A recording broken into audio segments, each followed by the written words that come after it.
dal leen ak jàmm ci AGT News chaîne bi leen di jox xibaar yi wér te wóor abonné leen ngir dara bañ leen a raw. AGT News. et il est temps que nag ñu jël réew mi jox ko koo xam ne am na empathie bëgg na réew mi dinaa dellu subaat incha allah ndax réew mi ne foog ñu waxtaanee ko ana waa Sonko yi mën na leen ñu bracelet parce que nag muy jot na.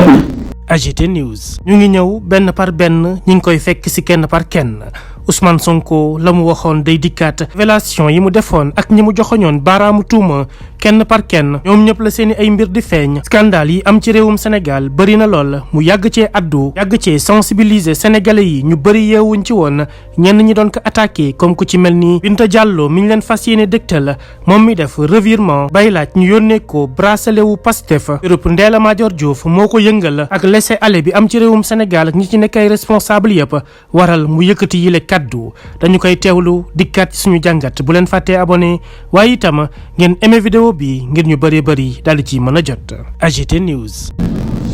ma ciy wax tous les jours depuis bi ma gisee mbir mi ci Facebook des bébés ànd seeg la promotrice de la pouponnière ñu def yaramu neen di tëdd ci ay nit la di photo di vidéo di ko génne sur dans les réseaux sociaux ci laa commencé di alerter ndax nag bu kenn wax na yëguñu woon bu ko wax dangaa naafeq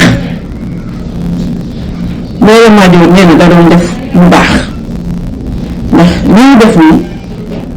day dimbale yaay yi nga xamante ni dañuy jur di rey ñëpp salué ko nag waaw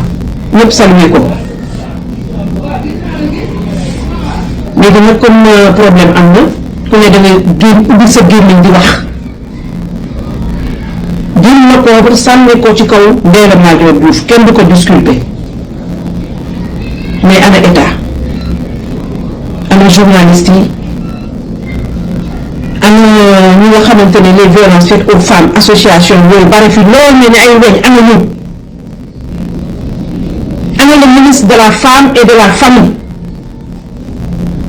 ana ñu dénk les droits des enfants la petite enfance ana ñu léegi daal dañuy jël doomu jàmm ji rek ne ko copp yóbbu ko ca kasu ba moom rek moo def kenn deful loo gis dafa am soubassement am ay racines yoo xamante ne bu ñu ko daggulee lii rek lay jur ñaata pouponnière ñoo fi ubbi privé respecté ñu du qualité ñaata doomu jàmbur ñoo fay dee wala nekk ci situation yoo xamante ni ñun ñëpp dañ ko gis te kenn newul basta la fumisterie dans ce pays il faut que ça s'arrête tant que arrêté wu ñu ko lii wala mu raw lii moo fi am où est la communauté où est le maire localité bi nga xam ne foofu la Ndella Madior Diouf dafa pouponnière ana mu ana les relais communautaires de base même si ñooñu sax joxuñu leen moyens yu doy ngir ñu mën a sensibiliser ndax sensibilisation bu amulee ci réew du dox ci fànn boo mën a gis nag ak fànn boo mën a jël li nga xamante ne 50 bébés ñu sànni leen foofu indi leen fa par désespoir parce que dañoo jur xamuñu fu ñu koy yóbbu mais avant ngay jur bu ñu la waxoon ne lii ak lii waxtaan ak xale yi est-ce que dina am mais lii c'est un scandale boo xamante ni dafa englobé yu bare ci musiba naaru laay ci réew mi te kenn du ko wax man dina wax ne Ndella deful de Ndella def na parce que deful intellectuel la xamul na ne lii dina am lu ko si mës a fekk mais on a laissé trop faire bi Ndella jógee jàpp ay xale ne dafay def pouponnière état bi fa mu nekk fu mu fan la nekkoon elle n'était pas dans la clandestinité de clandestinité man bu ma koy jàpp man mooy koo xam ne dafa jël ay xale tëj leen fenn di nëbbatu mais koo xamante ne da ngay feeñal sa bopp ci Facebook ci réseaux sociaux yëpp chaque jour nga photo avec ses bébés ñu gis état wu bébé yi foo leen fekk ñu ngi yuuxu ku xiif wala nga feebar nga ngay yuuxu mais kan moo la déedéet liy jël ay tur ay célébrité di jël bébé yi di leen ko tuddee kan moo la déedéet Ndella Madior Diouf dama ne bu ñu ko jàppee yóbbu ko prison nañu jàpp le ministre de la femme yóbbu ko prison jàpp ñu dénk les droits des enfants yóbbu leen prison parce que defuñu leen wax defuñu seen liggéey état bi def leen suñu alalu ñàkk ñun lañ leen di fayee mais ñoom li war ak ñoom ci askan bi duñ ko def pour lan trop c'est trop il faut que ça s'arrête parce que li scandale ci réew mi te kenn du ko lijjanti tey dong nga leen ciy wax bu subaa ñu jàll ca leneen ana presse bi nga xam ne moom moo war a alerter lii dina yóbbu ko woon de mais tey koo gis ñu titré le scandale de la pouponnière de Ndella Madior Diouf ku nekk nag il va avec son gros titre di accabler nag Ndella Madior Diouf avant que le juge n'intervienne loolu bu suñu rôle ñun journaliste dafa war a arrêter dafa war a jouer un rôle éducatrice un rôle éducateur du moins les journalistes doivent être des éducateurs te mooy suñu mission mais saa yoo xëyee yaa ngi ci ñàkk fayda yaa ngi ci jàppal kii indi kale nekk ci politique bi rek xale yi di jël gaal bi di dem di dee lan moo ko waral les causes wax nañ ko ci cause yi rek lañ nekk on n'a jamais posé ces débats là il faut poser ces grands débats mais duñu ko def on est complice ñun journal dañu ci boole sama bopp ndax journaliste la on est complice état bi nga xamante ne nag ndeysaan moom la lépp war balaa muy ñëw rek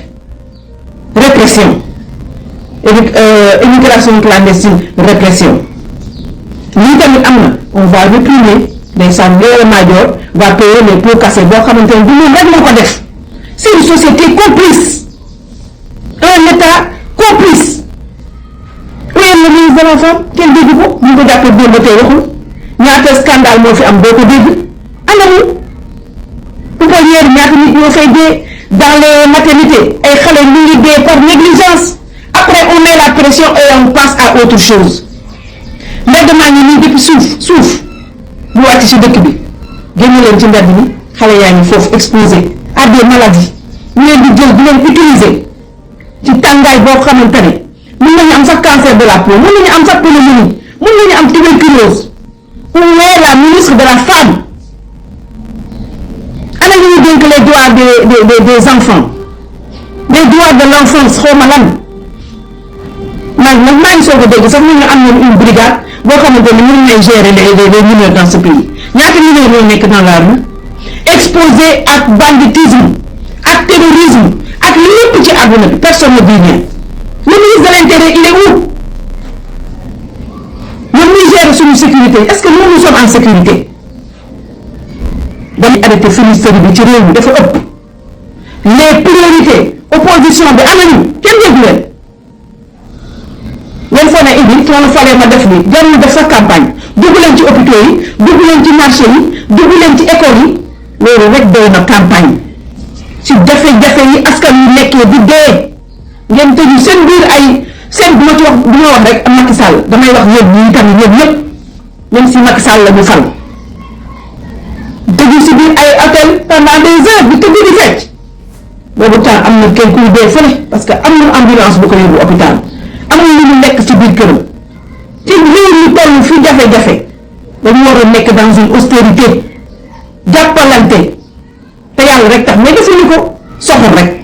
bu kenn amee problème nag aha ils vont te lyncher partout après nag bu ñu yóbboo si prison bi ne ñëw bàyyi leen ko deful dara loolu mooy sociologie Sénégal mentalité sénégalaise mooy loolu moo tax du ñu avancer toujours dañuy reculer rek parce que soxor bon li ñu nit ñi lu bon fa mu nekkoon sa koñ boobu am na ñu ko gis mais dañ leen rob di dem rek wala di ko jóg rek maire baa ngi fa liggéeyu maire bi localité Ndella Madior di def liggéeyu état bi liggéeyu journaliste yi liggéeyu après ñu bëgg jël toute la responsabilité teg ko ci ko Ndella Madior je ne la disculpe pas mais elle n'est pas la seule fautive il faut qu'à partir de cette affaire là ñu commencé nag di am rigueur ci réew mi ñu ngi fal di leen fay suñu ñàkk ñuy liggéey ñu politique rek lañ fi nekkee ak seen bopp balaa maa dee bu élection yooyu ñu génnee nee nañu dañuy financement yooyu nekk ci budget ligne budgétaire bi ñu ko génnee bu élection yooyu dañu ne nañ dimbale jigéen ñi waaw c'est comme ça il faut que hypocrisie bi am ci réew mi bu dañu bu ñu liggéeyu Sénégal ci lii rek lay dëkk saa yu ñu yeewoo rek ñu benn scandale parce que li ñu dénk lu ñu mat la lu ñu doon et il est temps que nag ñu jël réew mi jox ko koo xam ne am na empathie bëgg na réew mi dinaa dellu subaat incha allah ndax réew mi ne foog ñu waxtaani ko ana waa Sonko yi mën ngeen leen ñu bracelet parce que nag muy jot na. AGT News. ñu déggandoo ay kàddu yu Binta Diallo ñëw na nag ba acceptel boppam ni ki di Ousmane Sonko du moroomu gaay yi la mu waxoon benn par benn lépp dafay dikkaat mbir yi feeñ na amatul nëbboo waaye nag askanu Sénégal ba ñu yeewoo du tey ndax Ousmane Sonko yàgg na cee wax moo gindi gaay yi moo yee sénégalais yi moo tax ñu xam ni système moo fi daal di nekk sénégalais yi di bay ñoom ñuy dundee loolee dafa war a jeex faaw rek atum 2024 ñun ñëpp ñu daal di ciy taxaw am ci fulak fayda dogu ci itam ngir mën cee am ndam lu rëy a rëy ndax changement jot na lii xew ci réew mi kenn waratu ko nangu waratuñ ko accepter lu ni mel doy na waar lool askanu Sénégal yommi nañu jaaxle nañu ndax nag scandale yu dul jeex nguurab Macky Sall ci fukki at ak ñaar ñu def ko ci réewum Sénégal saa su nekk rek boo ci déggee benn xol di gën a jeex waaye benn bés dong lañ ko mën a fàcc muy le 25 février 2024 coppite war a am waruñoo nangu benn yoon continuité ndax nangu ko mooy tax dàkk ci jafe-jafe yoo xam ni du ñu am fu ñu koy saafara Ousmane Sonko wane na yoon bi coppite dafa jot ci réewum Sénégal 25 février yàggatul lépp dina leer AGT News.